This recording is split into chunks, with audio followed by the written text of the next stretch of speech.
ঠিক বিকেলবেলা সন্ধ্যার আগে ঝুম বৃষ্টি নামছে, বৃষ্টি নামার সাথে সাথে একদম সন্ধ্যাও নামছে।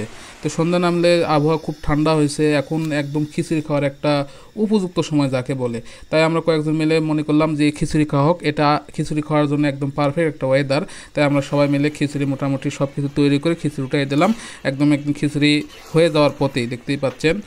তো আমরা খিচুড়িতে বেশি করে মসুর কলাই দিছি, আলু দিছি। আলু দিয়ে মসুর কলাই দিয়ে খিচুড়ি বেশ ভালো লাগে।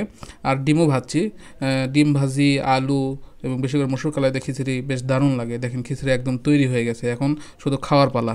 দর্শক, খিচুড়ি রান্না শেষ, এখন খাওয়া দাওয়ার পালা। বেশ কিছুক্ষণ ধরে আমরা খিচুড়ি রান্না করতেছি, এখন একদম খাওয়া দাওয়ার একদম উপযুক্ত সময়। আজকে হচ্ছে মুষলধারে বৃষ্টি হয়েছে, বৃষ্টি হওয়ার পর ভীষণ ঠান্ডা আবহাওয়া।